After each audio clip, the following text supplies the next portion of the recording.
Hello student, कैसे हैं आप सब। जर्नी क्लासेस में आपका स्वागत है। और इस वीडियो में हम लेकर आ गए हैं हिस्ट्री की ये जो फर्स्ट चैप्टर चल रहा था हमारा, उसके थर्ड पार्ट। ठीक है, इसमें हम जो हमारे जो क्वेश्चन आंसर को एक्सप्लेन किया जा रहा था उससे आगे के क्वेश्चन को इंक्लूड किया गया है। तो इससे पीछे हम पढ़ चुके थे unification of Italy and unification of Germany. After that something some revolutionaries are there, जैसे जियोसेपे मेज़नी। ठीक है, इनके बारे में हमको पढ़ना है। और उसके बाद में जो भी और भी रिवोल्यूशनरीज हुए हैं आगे, उनके बारे में हमको थोड़ा थोड़ा सा समझना है। तो जियोसेपे मेज़नी स्टार्ट कर लेते हैं यहीं से। तो जियोसेपे मेज़नी वाज एन इटालियन नेशनलिस्ट। ये क्या थे? एक तरीके से इटालियन नेशनलिस्ट थे। ठीक है, क्या थे? इटालियन नेशनलिस्ट थे। Who played a key role in the unification of Italy, जिसने एक की रोल प्ले किया था इटली के यूनिफिकेशन के लिए। मतलब इन्होंने, हमने जब यूनिफिकेशन ऑफ इटली को पढ़ा था तो उसमें भी हमने इनके बारे में समझा था। तो यह यूनिफिकेशन ऑफ इटली के लिए इन्होंने एक रोल प्ले किया था इसमें। He founded the secret society Young Italy in 1831। उन्होंने क्या करा था कि एक सीक्रेट सोसाइटी यंग इटली के नाम से 1831 में फाउंड करी थी, और जिसमें उन्होंने आइडियाज ऑफ ए फ्री को प्रमोट किया था। मतलब ये कि उन्होंने कुछ आइडिया थे उनके, और उसको प्रमोट किया था। और वो आइडिया क्या क्या थे? तो यूनाइटेड एंड डेमोक्रेटिक इटली का आइडिया था उनका। ठीक है, कि इटली को यूनाइट करना है और उसको डेमोक्रेटिक बनाना है। तो इसको प्रमोट करने का आइडिया क्या कहते हैं, यहाँ पर 1831 में उन्होंने यंग इटली जो जब फाउंडिंग करी थी, तो उसमें उसने जो लोगों ने उसको ज्वाइन किया था, तो उसमें इन्होंने उस आइडिया को फैलाया था, स्प्रेड किया था। Mazzini believe date nation should be reform. Mazzini believe करते थे कि नेशन को हम रिफॉर्म कर सकते हैं by the will of the people. किनके द्वारा? लोगों के द्वारा। नॉट बाय किंग्स, मतलब किसी किंग के द्वारा नहीं कर सकते, ना ही किसी फॉरेन पावर के द्वारा। किसके अकॉर्डिंग बेसिस पर कर सकते हैं? ओनली पीपल, कि लोग ही ऐसा कर सकते हैं, कोई किंग या फॉरेन पावर ऐसा नहीं कर सकती है। इस तरीके के रिफॉर्म नहीं कर सकती है, नेशन को फॉर्म नहीं कर सकती है। तब हिज रिवोल्ट फेल्ड। लेकिन क्या हुआ था, हमने पहले भी देखा था कि इनका जो रिवोल्ट था वो फेल हो गया था। लेकिन his idea inspired many future leaders. लेकिन इनके आइडिया ने बहुत सारे जो फ्यूचर लीडर्स थे उनको इंस्पायर किया था। ठीक है, he is remembered as the prophet of Italian unification. उनको प्रॉफिट ऑफ इटालियन यूनिफिकेशन के नाम से भी याद किया जाता है। For spreading the spirit of nationalism, जिसने नेशनलिज्म की स्पिरिट यानी कि आत्मा को स्प्रेड किया था, फैलाया था। नेशनलिज्म या डेमोक्रेसी के जो है, क्या कहते हैं, ये फीलिंग है। ठीक है, इसको उन्होंने स्प्रेड किया था, इसलिए इनको जाना जाता है। ठीक है, जोसेफ मैज़नी। अब इनका वॉर्न वगैरह आ जाता है कि कब जन्म हुआ, तो ये आप बुक में से भी देख सकते हैं। नेक्स्ट है काउंट कैबूर। इनका पूरा नाम क्या था? Count Camillo de Cavour. इनके बारे में हम थोड़ा समझ लेते हैं। तो काउंट कैबूर कौन थे? एक प्राइम मिनिस्टर थे of the kingdom of Piedmont Sardinia, यानी कि किसके? पिडमोन सर्डिनिया के प्राइम मिनिस्टर थे काउंट कैमिलो द कैबूर। इन्होंने भी इटली के यूनिफिकेशन में एक की फिगर क्या था, मतलब उनके रोल प्ले किया था उसमें भी। He was a skilled diplomat. ये क्या थे? एक तरह से स्किल्ड डिप्लोमेट थे, यानी कि अपनी अपनी चाल चलने में बहुत माहिर थे ये, है ना। दूसरे देशों को मिलाकर किसी अलग देशों पर वॉर कर देते थे, इस टाइप से ये इनका जवाब नहीं था। And believed in using modernization. ये किसमें बिलीव करते थे? मॉडर्नाइजेशन में, डिप्लोमेसी में, and war to unite Italian state. और उन्होंने क्या कर दिया? वॉर कर दिया था किसके लिए? इटालियन स्टेट को यूनाइट करने के लिए, उनको यूनिटी बनाए रखने के लिए। यहाँ पर इटली के यूनिफिकेशन में उन्होंने अपना रोल प्ले किया था। वो मॉडर्नाइजेशन में, डिप्लोमेसी में बिलीव करते थे, वॉर किया था इन्होंने। और क्या करा था? Cavour form alliances notably with France. Cavour to defeat Austria, यानी कि काबूर क्या होगा? एक इन्होंने एक एलियंस फॉर्म किया, ठीक है, फ्रांस के साथ में मिलके, टू डिफीट ऑस्ट्रिया, जिसमें ऑस्ट्रिया को हराया था। And gain control of northern Italy, और नॉर्दर्न इटली का जो कंट्रोल था वो अपने हाथों में ले लिया था। He worked behind the scene to bring different regions together under king Victor Emmanuel second. He worked, उन्होंने काम किया बिहाइंड द सीन, यानी कि जो चल रहा था उस समय, उसके पीछे भी बहुत सारा काम उन्होंने किया था, अलग अलग डिफरेंट रीजन्स में किया था। टुगेदर किसके साथ में मिलकर? तो किंग विक्टर इमैनुअल सेकंड के साथ में मिलकर इन्होंने बहुत सारे अलग अलग और भी काम किए थे। His political strategies were crucial in turning the dream of United Italy into reality. उनके जो पॉलिटिकल स्ट्रेटजीज थी, ठीक है, वो क्रूशियल थी, महत्वपूर्ण थी, इन टर्निंग द ड्रीम, किसमें? जो ड्रीम था, किस चीज का ड्रीम, यूनाइटेड इटली का रिलेटिव बनाने का जो ड्रीम था, उसको टर्न करने का जो ड्रीम था, उनकी जो इस टाइप की जो पॉलिटिकल स्ट्रेटेजी थी बहुत ही क्रूशियल थी, पता, ठीक है। तो इस तरीके से कांट कैमिलो द काबूर पे ये हम थोड़ा सा कमेंट लिख सकते हैं। ऐसे ही आपने आपके थर्ड जिनका नेम है ज्यूसेppe गैरिबाल्डी, ये भी एक ब्रेव इटालियन फ्रीडम फाइटर थे एंड ए की leader in the unification of Italy. उन्होंने भी क्या किया था, इटली के यूनिफिकेशन में हेल्प की थी, रोल प्ले किया था। He lead a volunteer army called the Red Shirts and successfully conquered Sicily and southern Italy in 1860। उन्होंने क्या किया था, एक वॉलेंटियर आर्मी को लीड किया था जिसका नाम था रेड शर्ट्स, है ना। उन्होंने एक आर्मी जिसको लीड किया था उसका नाम क्या था, रेड शर्ट्स।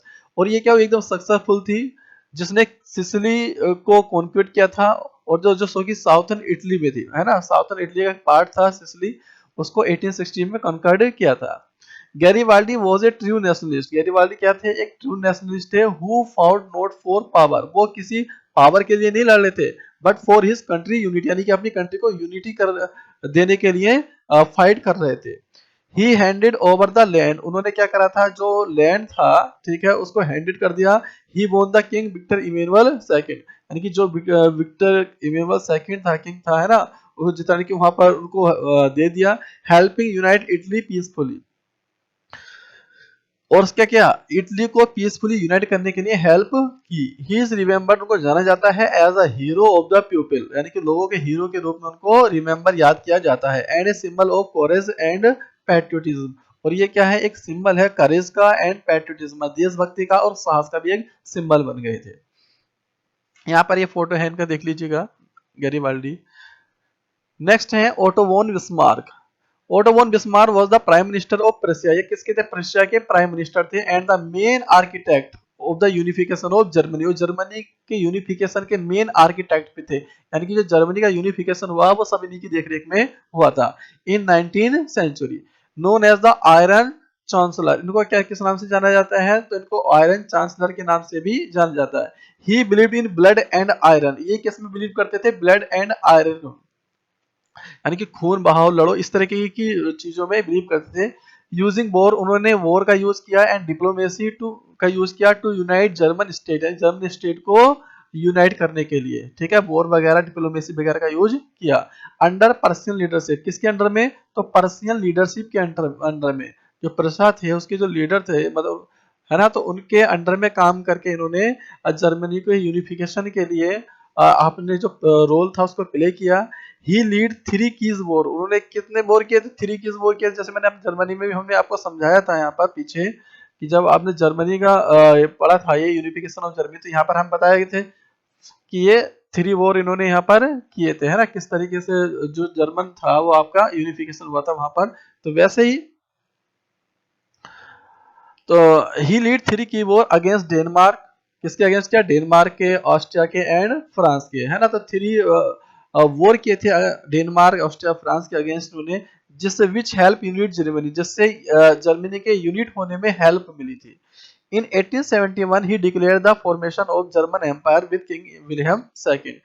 1871 में इन्होंने डिक्लेयर कर दिया जर्मन एम्पायर का जो फॉर्मेशन था उसको किसके साथ मिलकर, किंग विलियम सेकंड के एज एम्परर, जो यानी कि किंग विलियम सेकंड जो sorry king William first, second नहीं, माफ कीजिएगा, किंग विलियम फर्स्ट को एम्परर बना दिया जर्मन का। उन्होंने मतलब एक जर्मन एम्पायर का फॉर्मेशन किया, ठीक है, और वहां का जो किंग थे उनको William second first, William first को वहां का एम्परर यानी कि एक राजा बना दिया।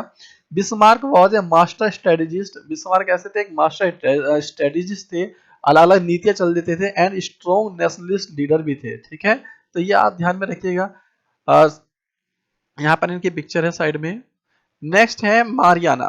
मारियाना क्या है, Marianne is a symbolic figure, जैसे देखो पहले समझिएगा कि जब हम पीछे क्वेश्चन का आंसर पढ़ रहे थे कि what is the role play women's in nationalism, तो उसमें बताया गया था कि भाई अलग अलग टाइप से, और इसमें एक लास्ट पॉइंट ये बताया था कि जो लेडी है ना, या फीमेल है, उनको एक किसी भी कंट्री के सिंबल के रूप में भी यूज किया जा रहा था। ये लास्ट में क्वेश्चन में एक्सप्लेन किया था, अगर याद नहीं है तो एक बार देख लेते हैं पीछे।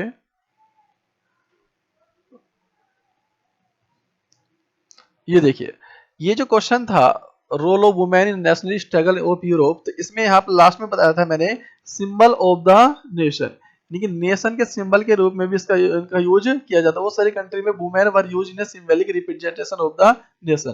तो वैसे यहाँ पर है कि जो मारियान है,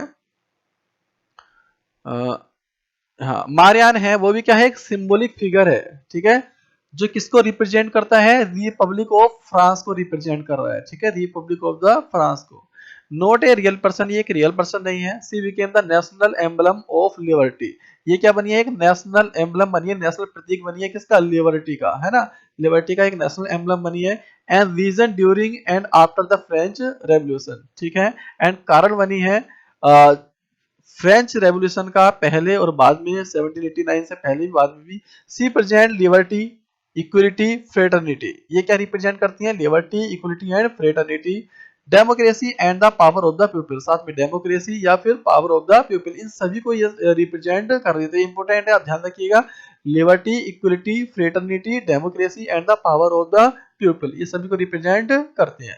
she is often so wearing A red cap, ये क्या कर रही है, आप इनको आपने देखा होगा वेयरिंग ए रेड कैप, रेड कैप को पहनते हुए, called the Friesian cap, A symbol of freedom from slavery, ये क्या था, एक स्लेवरी यानी कि जो दास हो जाते हैं उनसे फ्रीडम का एक सिंबल भी था। यहाँ पर ये इमेज में इनको रेड कैप में दिखाया गया है, आपकी बुक में एक इमेज होगी वहां पर रेड कैप होगा, यहाँ पर तो एक ऐसे ही दिखा दिया गया है।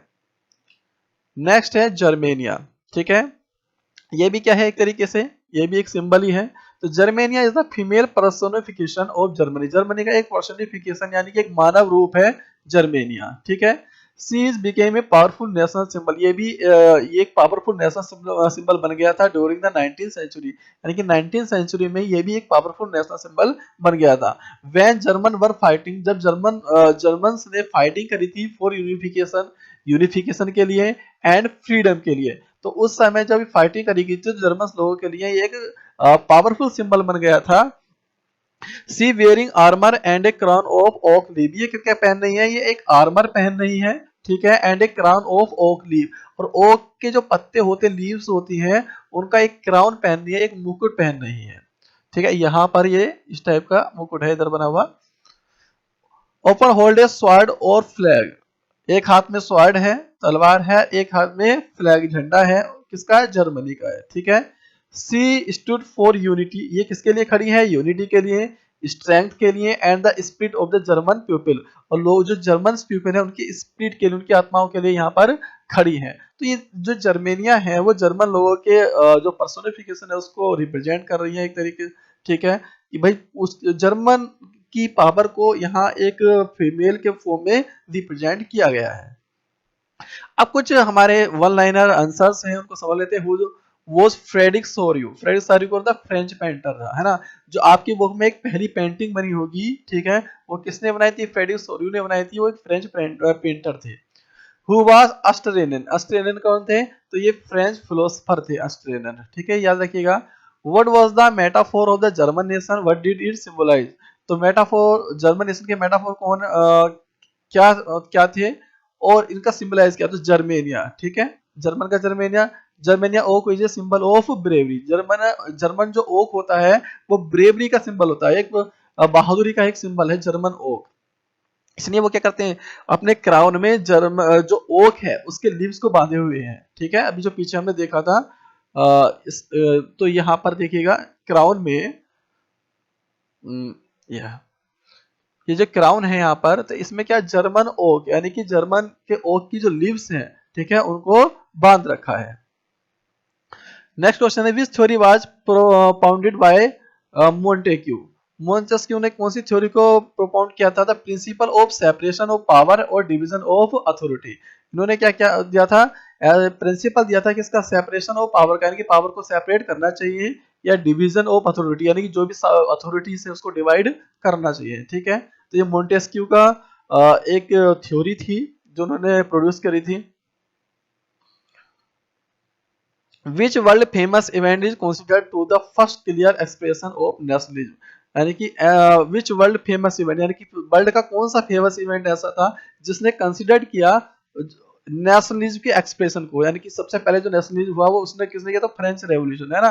तो फ्रेंच में जो रेवोल्यूशन हुआ था तो उसी से लोगों में नेशनलिज्म की जो फीलिंग थी वो आपकी राइज हुई थी।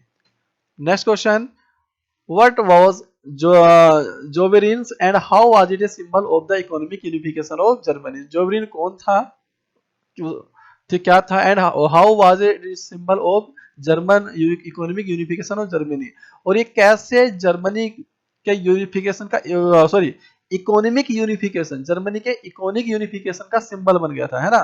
तो ये इसमें पूछा गया है। तो ये German customs union comprising most of the German states, एक जर्मन कस्टम जो यूनियन है वो most of the German states को कंप्राइजिंग करती है, जो कि 1834 में स्टेब्लिश हुई थी।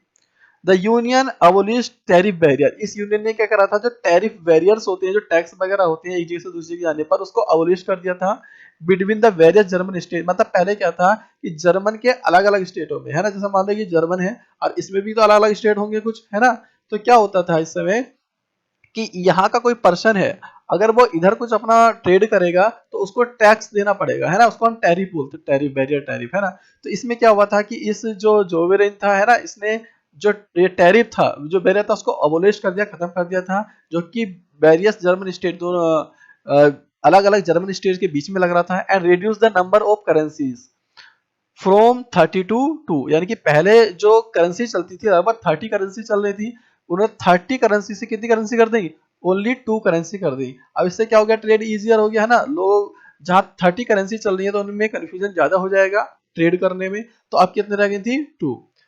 Thus it was a symbol of economic integration, इस तरीके से ये क्या बन गया था? इकोनॉमिक इंटीग्रेशन का या इकोनॉमिक्स यूनिफिकेशन का एक सिंबल बन गया था। ठीक है, तो दो काम यहाँ पर इन्होंने किए हैं।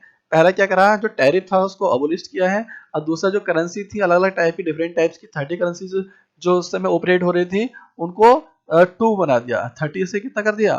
30 से इन्होंने 2 करेंसी कर दी। अब नेक्स्ट क्वेश्चन है, write the name of the 2 underground organisation established by Mazzini. Underground organisation जो कि मेजिनी ने बनाई थी, उनके नेम बताने हैं हमें, है ना, कौन कौन सी थी। तो फर्स्ट है हमारे पास यंग इटली, और सेकंड है यंग यूरोप। ठीक है, ये दोनों ऑर्गेनाइजेशन इन्होंने क्रिएट करी थी। तो देखिए ये वीडियो कंप्लीट हो गया है। हमारे जो क्वेश्चन आंसर थे, एक्सप्लेनेशन क्वेश्चन आंसर, ये आपका कंप्लीट हो चुका है। तो वीडियो कैसी लगी, अच्छी लगे तो लाइक करें, शेयर करें, सब्सक्राइब करें हमारा चैनल, और आगे वीडियो इसी तरीके से आती रहेंगी। तब तक के लिए जय हिंद।